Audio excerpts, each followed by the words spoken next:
Welcome to the Spiritual 9 to 5 podcast, hosted by myself, Marie Groover of The Corporate Psychic.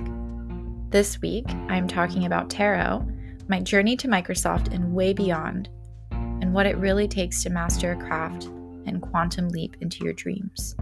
I hope that today's episode and that my story inspires you into movement, into self, and into a future that is beyond your wildest expectations. The story, after all, especially when it's a good one, never makes sense until it's over. There are no shortcuts to the life of your dreams, but there are quantum leaps, collapsed timelines, possibilities that you've never imagined available to you whenever you show up in your work. It feels really exciting and expansive, and also scary for me to talk tarot on my podcast. But here I am. And February was the Page of Swords. So if you subscribe to my newsletter, you get a monthly reading. February's reading was the Page of Swords and the Ace of Pentacles. In short, it said that even if you are green at something, aka new or seemingly new, what you have to bring to the table matters. So show up.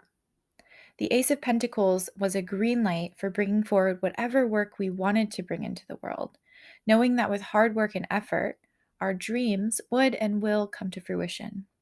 I read that February was a really, really good time to put pen to paper and bring to life whatever has been circulating in your mind. Moving into March, the Eight of Pentacles comes forth with the High Priestess by its side, which is a beautiful combination, and it makes perfect sense in that March is the only month of 2022 where we have 0 major planets in retrograde. What? Which astrologically, and I'm not an astrologer, mind you, it brings a potent time for bold, rapid, easy, forward-moving energy to take advantage of. So if you didn't start your thing in February, now, like today, now, is a great time to start your thing. It's a great time to get into motion, specifically to dive into the thing that your intuition or your soul calls for you to bring into the planet. Hello, High Priestess. If you don't know what that thing is, now is a really great time to do the deep inner work to get to know what it is that your soul wants you to bring to the planet. Because the Eight of Pentacles is very much a card of true productivity, real productivity, aka moving the needle where it matters, even if it doesn't make sense. And this signifies a time where you're invited to get deep into the work without it feeling very much like work at all. So it's a great time to take advantage of. This could be career work if your career is meaningful. This could be homework, farm work, creative work. It could be your business if it's in alignment with you. It could be your parenting. Whatever it is, it's an opportunity to tap into your intuition and capitalize on your long-term goals to make real progress towards them. The Eight of Pentacles in general is very much a soul mastery card. It's representative of the fruits of our labor when we show up in integrity over and over and over again. Specifically, the mastery of our craft that comes from showing up in integrity over and over and over again. It represents the nitty-gritty moments, the moments that we flow through in life, but then look back on with such pride and honor at the dedication that we once had or showed. The High Priestess is a major arcana card, and it represents tapping into intuition. It represents a change in frequency, traditionally, where the veil is thin for us. It's a massive soul expansion card, and it can even be an invitation card to explore your intuition or to come into your soul and your soul work. Now, when I first saw these two cards together, my thought was, oh, this is a time of flow, a time where you are so in flow that your being and your work represents almost a stream of consciousness from your intuition.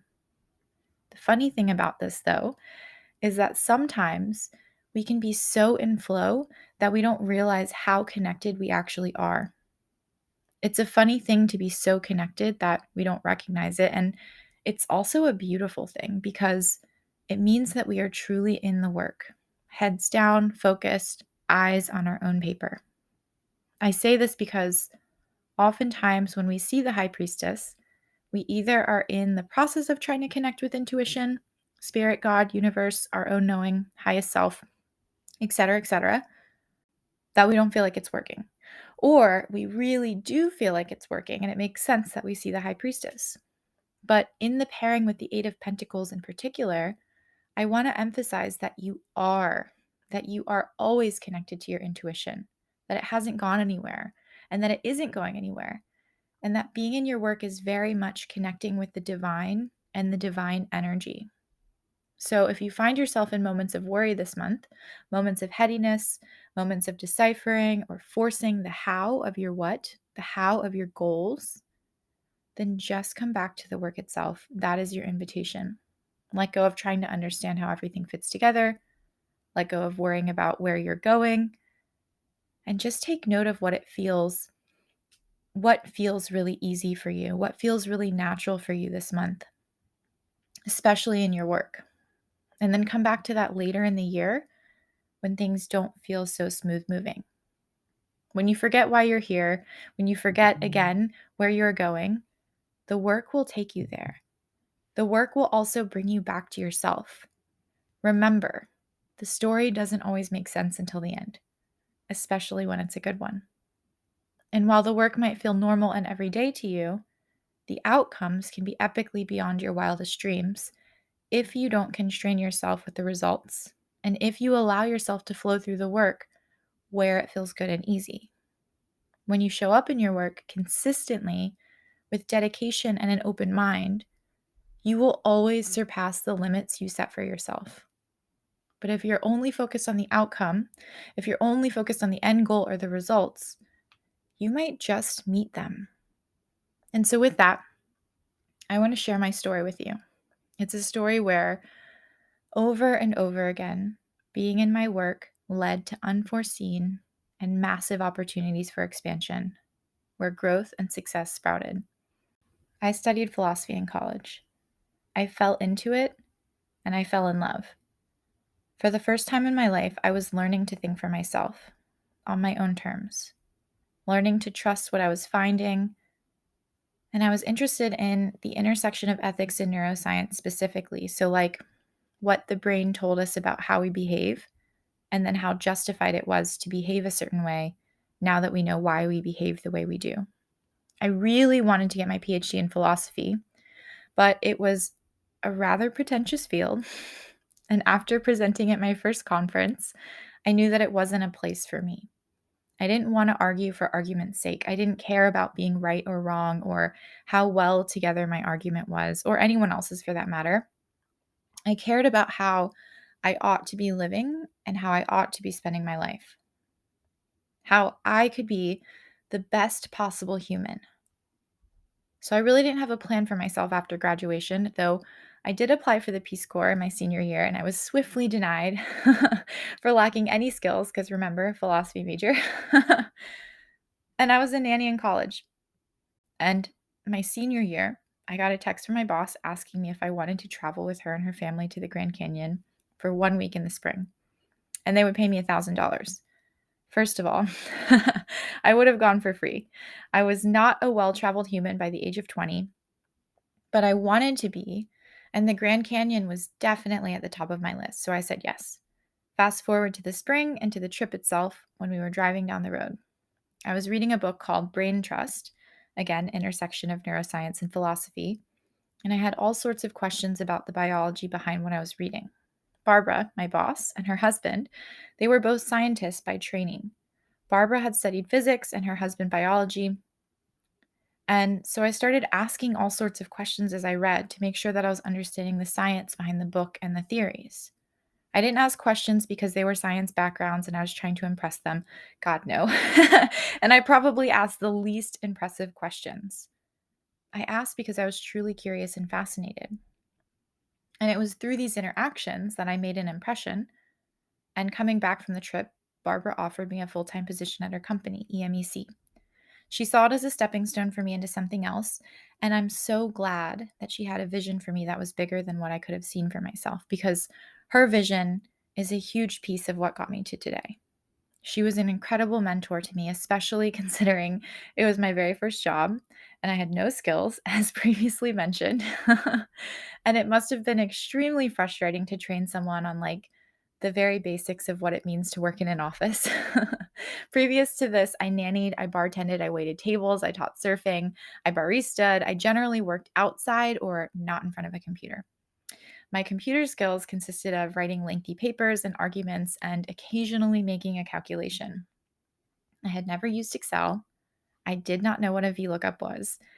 And I definitely was not familiar with statistical analysis, which we did a lot of at EMEC.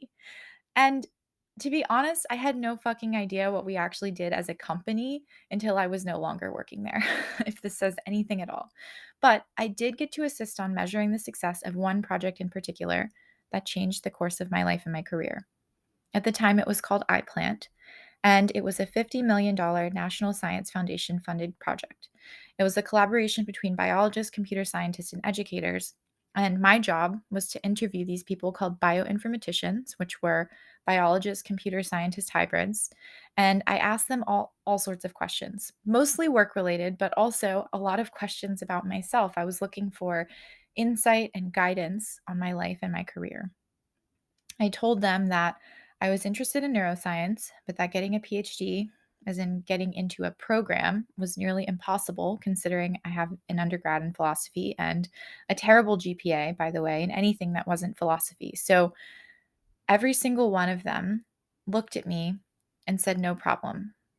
They told me to learn a programming language. They said, if I learned technology, I could work in any field that I wanted to. And they were smart people. They all had PhDs. And in fact, there were computer scientists working on genetics.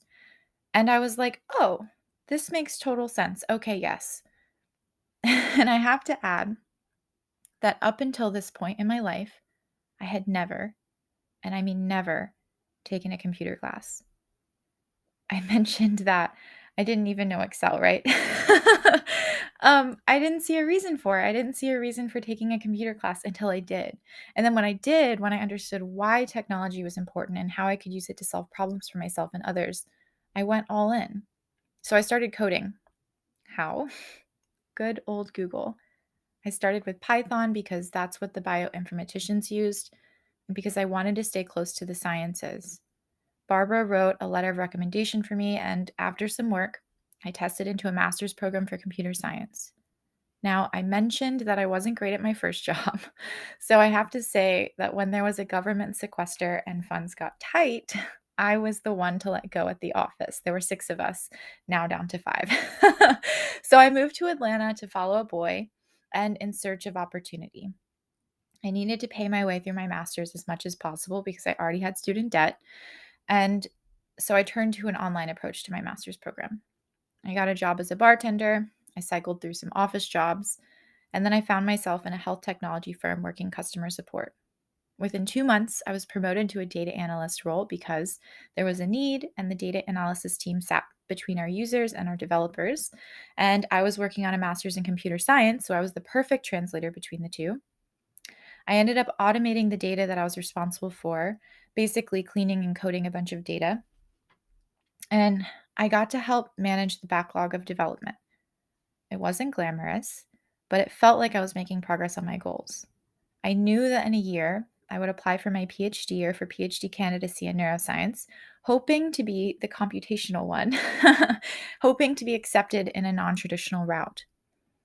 Now, I want to mention my time in Atlanta. For 2 full years, this is what it looked like. I woke up at 5 a.m.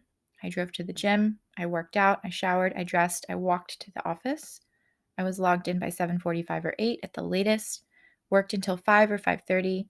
Commuted home. Called my parents on my drive home. Got home. Went walking or running with my dog. Cooked dinner. Then I would eat while studying, and I would work on my master's degree from 7 p.m. to roughly midnight every single day for 2 full years. I took the weekends mostly off except for school deadlines or when I struggled solving a developer problem, which was a lot because I was not made for coding. um, but this 2 years of grinding, this is the perfect representation of the Eight of Pentacles.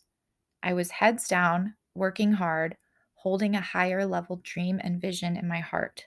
And I knew that I was making progress day in and day out. And that's what kept me going. I moved from the health technology firm to a tech startup. So I was making $32,000 a year to $38,000 a year. This is important because I remember calling my dad. I was so excited about my raise. And I said, in 5 years, I'm going to be making $100,000 a year. I don't know where I got this notion because I totally was planning on being in a PhD program at this point, but something in me just felt it. It felt it enough that I claimed it out loud. Fast forward a little bit, October of 2014, like 2 months after I started at the tech startup, I get an email. It was a recruiter at Microsoft. The email read, "We think you would be a great fit for one of our roles." Change in frequency. It was a high priestess moment. It was an invitation. And I said yes. Totally thought it was a scam. But I replied and I kept replying. And then suddenly I'm being flown out to Fargo, North Dakota, seemingly very random, but actually not, for interviews. And then I have a job offer for the following July. I was literally mid-application process for my PhD, but I took the job at Microsoft. I never in my life expected to work for Microsoft, let alone be recruited by Microsoft. Never. And yet, there I was. By the way, I don't think I'm legally allowed to mention my exact starting salary, but it was a little under $20,000 less than my $100,000 goal. Less than 1 year after that phone call to my dad, by the way. So, fast forward to the end of my very first year at Microsoft. It was a difficult year of long days, some tears, stretching myself beyond where I thought I could go, believing in myself beyond what I thought was possible, fighting myself, pushing myself, hating it, loving it, failing 1,000 times, and recovering over and over and over again. I ended my first year with a promotion, with a raise, and an annual bonus that at the age of 26 allowed me to call my dad and say, I made my first $100,000. A little bit more than that, actually. I relaxed into my life a little bit. I got a little lost and a little confused and was really unhappy for a while for no reason. I found myself over and over again, and I had everything that I wanted, or everything that I thought I had worked for and wanted, everything that people work their entire lives for. A quantum leap of sorts happened, and I unraveled. I was still working, but I wasn't working toward anything anymore. I had no purpose. Existential crisis after existential crisis ensued. I hired a coach, hoping that she would give me permission to quit my job. Instead, she told me that, and this is Yana Robinson, by the way, if anyone's looking for an epic, truth-dropping queen to work with, her name is Yana Robinson. But she told me that building a business is like starting a fire in the cold, wet forest. It takes effort to get it started. And once it's started, it takes constant attention before the fire can become self-sustaining. Don't quit your job, she said. Let's focus on you. And so we did.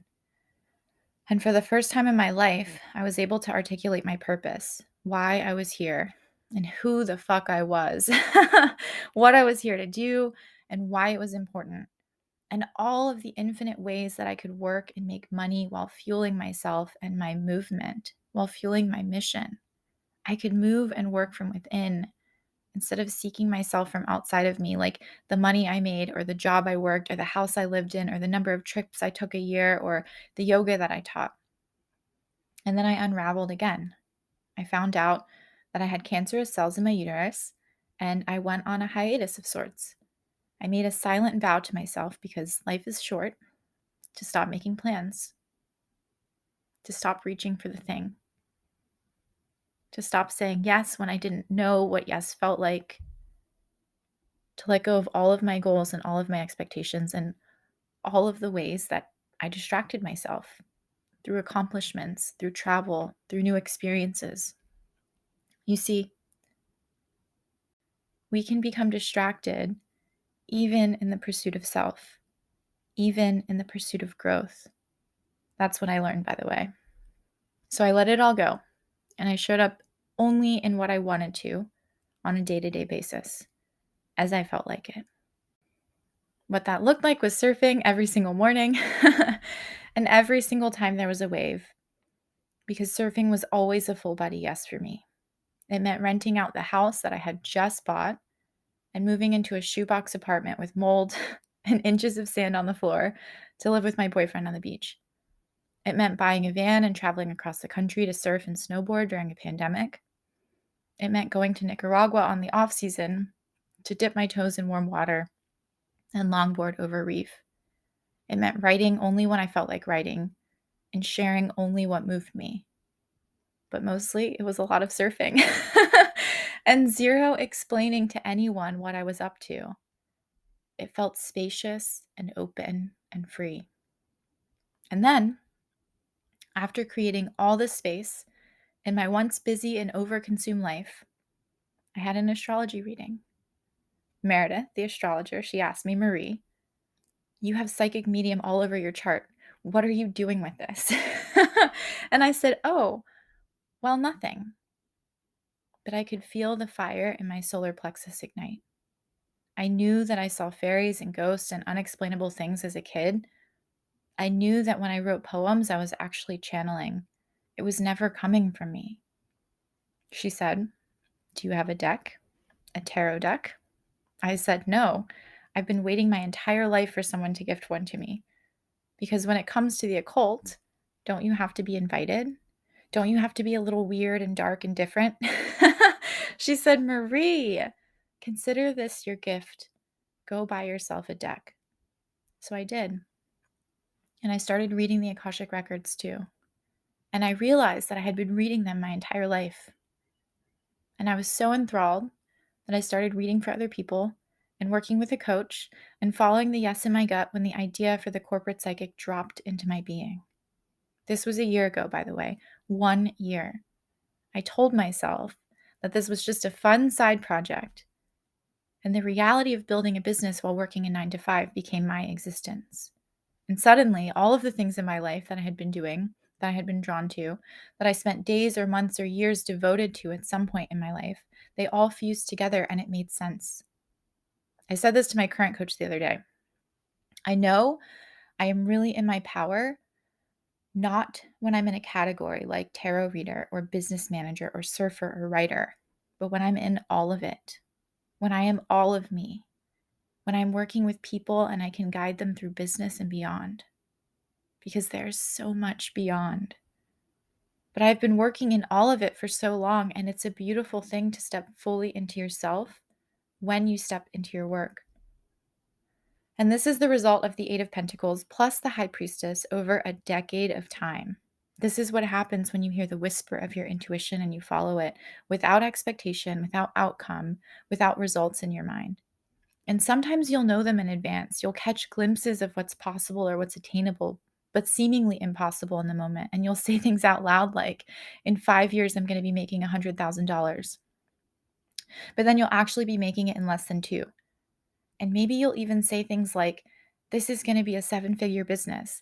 This work will change the world. And if you're not me, you might think it's crazy or improbable. But when your actions are aligned with your intuition, with what you feel deeply in your gut, your heart, your soul, nothing is impossible. I can promise you that. And there are hundreds of stories far exceeding the brilliance of this one. Go find them. Listen to them. Allow yourself to be inspired. See yourself in your power and your greatness and your brilliance in each one of the stories you hear. And then get to work. Hold your highest level vision in your heart and then take whatever steps you know in your gut you need to take. There are no shortcuts to the life of your dreams, but there are quantum leaps, collapsed timelines, possibilities that you have never imagined available to you when you show up in your work. The story never makes sense when you're in it. So get out of it and get into your work.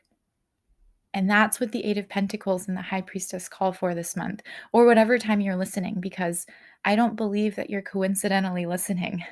I believe that you're listening right here, right now for a reason. And I hope that this is the seed that moves you in your mission. This is the seed that enables you to trust that everything will come together for you and that it will be way bigger and better than you could have ever imagined if you just let it. Thank you for listening to the Spiritual 9 to 5 podcast with myself, Marie, from the Corporate Psychic. Save and follow for more wisdom, rate the show, reach out with questions or topic requests. You can find me at hello@thecorpsepsychic.com. I also invite you to follow me on Instagram at thecorpsepsychic, and I would love for you to join our community for courses, containers, discounts, and live events. It's called TCP Community and Courses, and you can find it at community.thecorpsepsychic.com. And if you want to go big on you, reach out. I would love to work with you. Wherever you are, whatever is on your mind, I hope to meet again, maybe in the next episode right here. I'm honoring you and with gratitude. Good day.